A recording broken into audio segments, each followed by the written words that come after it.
जरा सोचो, बहुत बहुत पहले की बात है। इजिप्ट के पिरामिड्स बनने से भी पहले एक खास जमीन थी, दो बड़ी नदियों टाइग्रिस और यूफ्रेटीज के बीच में बसी हुई।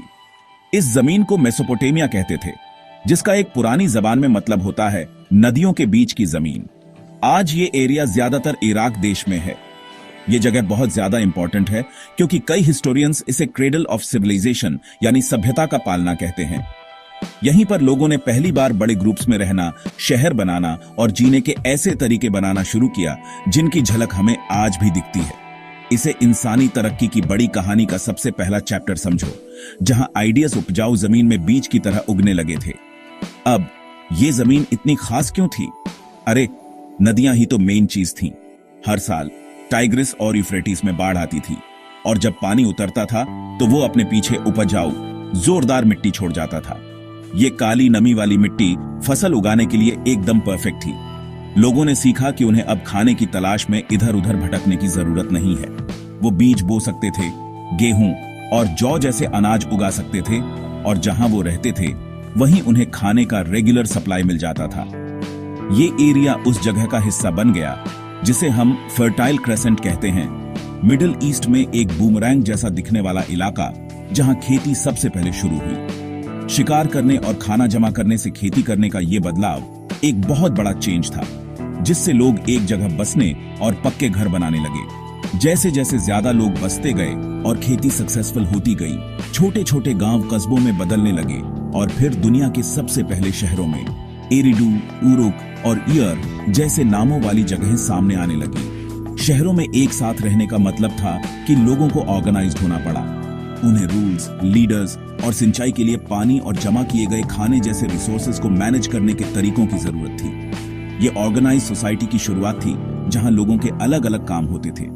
कुछ किसान थे, कुछ पुजारी, कुछ बिल्डर थे और कुछ शासक बन गए। एक साथ रहने का ये नया तरीका, जिसमें शेयर्ड सिस्टम्स और स्ट्रक्चर्स थे, इंसानियत के लिए एक बहुत बड़ा कदम था जिसने कॉम्प्लेक्स सोसाइटीज की नींव रखी।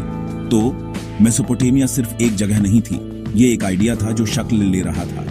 यहीं पर अर्बन लिविंग, गवर्नेंस और बड़े पैमाने पर कोऑपरेशन के सबसे पहले एक्सपेरिमेंट्स हुए। पानी मैनेज करने, बहुत सारे लोगों के लिए काफी खाना उगाने और तंग जगहों पर शांति से रहने की चैलेंजेस ने इन शुरुआती लोगों को जबरदस्त इन्वेंटिव बनने पर मजबूर कर दिया।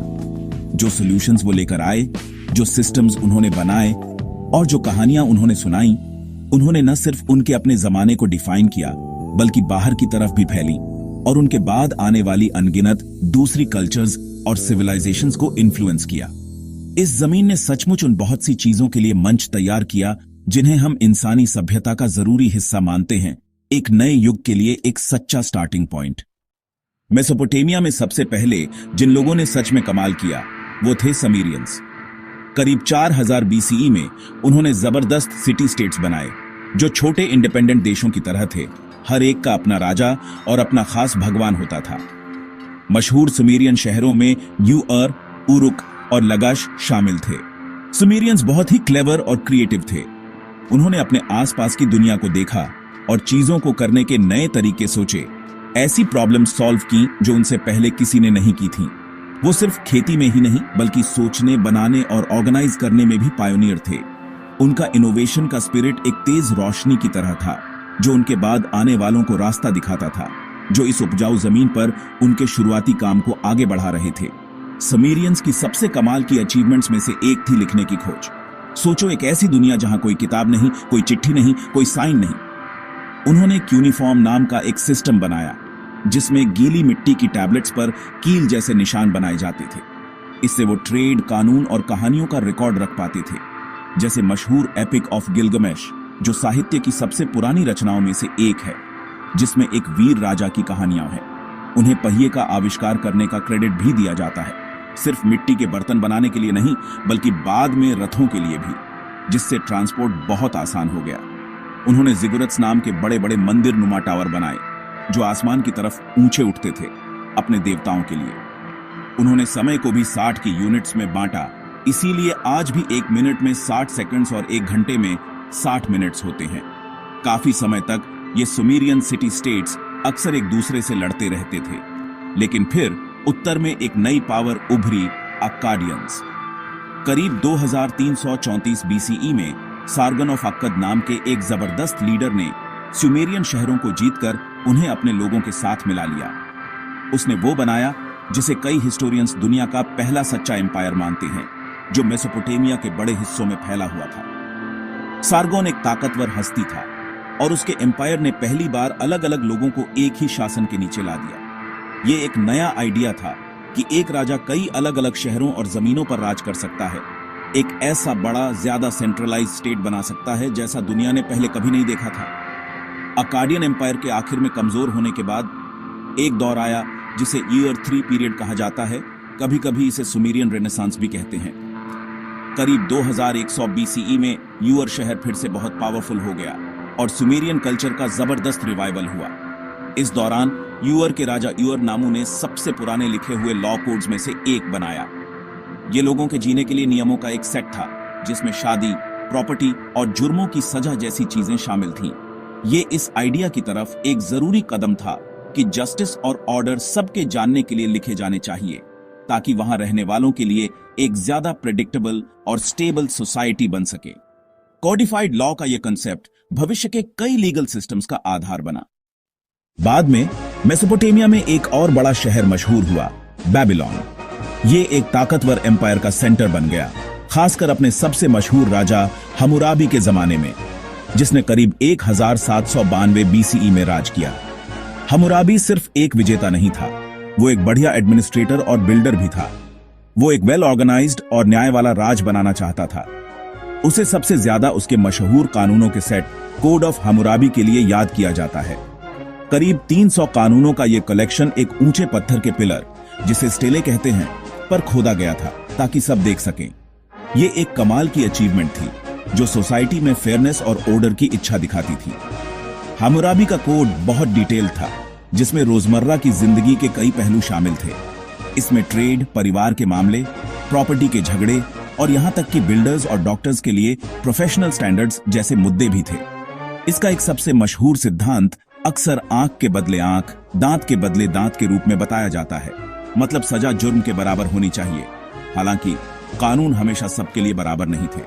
सजा अक्सर शामिल लोगों के सोशल स्टेटस पर डिपेंड करती थी।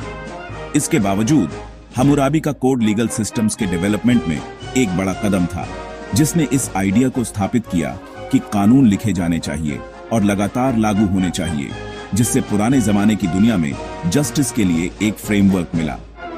मेसोपोटामिया में और उत्तर की तरफ एक और ताकतवर और अक्सर डरावना ग्रुप उभरा, असीरियंस। वो अपनी जबरदस्त मिलिट्री ताकत और अपनी ऑर्गेनाइज्ड डिसिप्लिन्ड आर्मी के लिए जाने जाते थे। असीरियंस लड़ाई के मास्टर थे, खासकर घेराबंदी की टैक्टिक्स में शहर की दीवारों को तोड़ने के लिए बैटरिंग रैम्स और सीज टावर्स का इस्तेमाल करते थे। उन्होंने जीत के जरिए एक बड़ा एम्पायर बनाया और करीब 900 बीसीई से इस इलाके में डोमिनेंट हो गए। एशुरनासिरपाल II और टिग्लैथ-पाइलेसर III जैसे राजा जबरदस्त मिलिट्री कमांडर्स थे, जिन्होंने असीरियन इलाके को काफी बढ़ाया। उनकी सेनाएं लोहे के हथियारों और रथों से लैस एक डरावना नजारा थी, जो दुश्मनों में डर पैदा करती थी और सदियों तक उनका दबदबा बनाए रखती थी। असीरियन एम्पायर बहुत बड़ा हो गया, इजिप्ट से लेकर पर्शिया के कुछ हिस्सों तक फैला हुआ था। लेकिन वो सिर्फ योद्धा नहीं थे, वो काबिल एडमिनिस्ट्रेटर्स भी थे, जो जानते थे कि अपने इतने बड़े इलाकों पर शासन कैसे करना है। उनके सबसे मशहूर राजाओं में से एक एशरबनीपल, जिसने 7वीं सदी बीसीई में राज किया, वो एक शासक होने के साथ साथ एक स्कॉलर भी था। उसने अपनी राजधानी नाइनवे में एक बहुत बड़ी लाइब्रेरी बनवाई। इस लाइब्रेरी में हजारों मिट्टी की टैबलेट्स थी, जिन पर हर तरह के सब्जेक्ट्स पर टेक्स्ट लिखे थे, हिस्ट्री, लिटरेचर, मैथमेटिक्स और एस्ट्रोनॉमी। ये पुराने जमाने की दुनिया में ज्ञान के सबसे बड़े कलेक्शंस में से एक था, जिसने मेसोपोटामियन बुद्धिमानी का बहुत कुछ आने वाली पीढ़ियों के लिए बचाकर रखा। उनकी मिलिट्री ताकत से परे उनके कल्चरल अचीवमेंट्स का सबूत। असीरियन एम्पायर के आखिर में गिरने के बाद बेबीलोन एक बार फिर मशहूर हुआ और उसने वो बनाया जिसे नियो बेबीलोनियन एम्पायर कहा जाता है।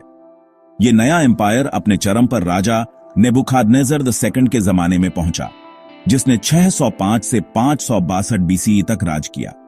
वो एक बहुत मशहूर हस्ती है, जिसे अक्सर उसके बड़े बड़े बिल्डिंग प्रोजेक्ट्स के लिए याद किया जाता है और उसकी मिलिट्री कैंपेन्स के लिए, जिसमें जेरूसलम पर जीत और यहूदियों की बेबीलोनियन कैद शामिल है। नेबुकदनेस्सर द सेकंड का मकसद बेबीलोन को दुनिया का सबसे शानदार शहर बनाना था, जो पावर, कल्चर और धर्म का सेंटर हो। उसका राज बेबीलोन के लिए बड़ी खुशहाली और आर्किटेक्चरल अचीवमेंट का दौर था, नेटिव मेसोपोटामियन शासन का आखिरी सुनहरा दौर।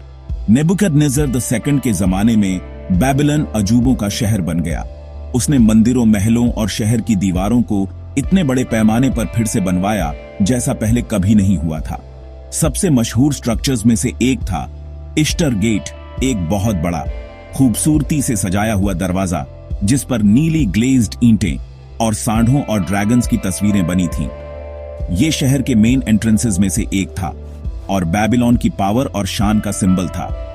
कहानियों में बेबीलोन के हैंगिंग गार्डन्स का भी जिक्र आता है, जो पुराने जमाने की दुनिया के 7 अजूबों में से एक थे। कहा जाता है कि नेबुकदनेस्सर ने अपनी होमसिक पत्नी के लिए बनवाए थे। हालांकि इन गार्डन्स के फिजिकल सबूत बहुत कम हैं, लेकिन कहानियां खुद एक ऐसे शहर की तस्वीर पेश करती हैं जो सचमुच होश उड़ा देने वाला था। पुराने जमाने की दुनिया का एक नगीना। लेकिन नियो बेबीलोनियन एम्पायर की शान हमेशा के लिए नहीं थी।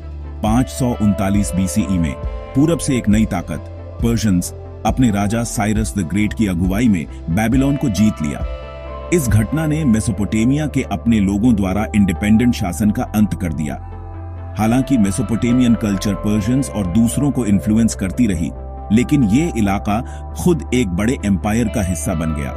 महान मेसोपोटामियन सिटी स्टेट्स और एम्पायर्स का वो जमाना जो हजारों साल तक चला था, आखिरकार खत्म हो गया। नियर ईस्ट में डोमिनेंट सिविलाइजेशन की मशाल दूसरे हाथों में चली गई। हालांकि मेसोपोटामिया द्वारा रखी गई नींव मजबूत बनी रही। आखिर में जीत लिए जाने के बावजूद मेसोपोटामिया की लेगेसी बहुत बड़ी है और आज भी हमारी दुनिया को शक्ल दे रही है। जरा सोचिए, उनके लिखने के आविष्कार ने इंसानों को ज्ञान रिकॉर्ड करने और समय और जगह के पार कम्युनिकेट करने का मौका दिया। उनके शुरुआती लीगल कोड्स जैसे हम्मुराबी का ने जस्टिस के सिस्टम्स के लिए जमीन तैयार की। मैथमेटिक्स में उनकी तरक्की, जिसमें बेस 60 नंबर सिस्टम शामिल है, ने हमें 60 मिनट का घंटा और 360 डिग्री का सर्कल दिया। वो माहिर एस्ट्रोनॉमर्स थे, तारों का नक्शा बनाते थे और शुरुआती कैलेंडर्स बनाते थे। उनके आर्किटेक्चरल इनोवेशंस जैसे आर्च और डोम ने सदियों तक बिल्डिंग स्टाइल्स को इन्फ्लुएंस किया। मेसोपोटामिया सचमुच बहुत सी चीजों की शुरुआत थी और इसकी गूंज हमारे साइंस, हमारे कानूनों, हमारे शहरों और सिविलाइज्ड होने का मतलब क्या है, हमारी इस समझ में आज भी सुनाई देती है।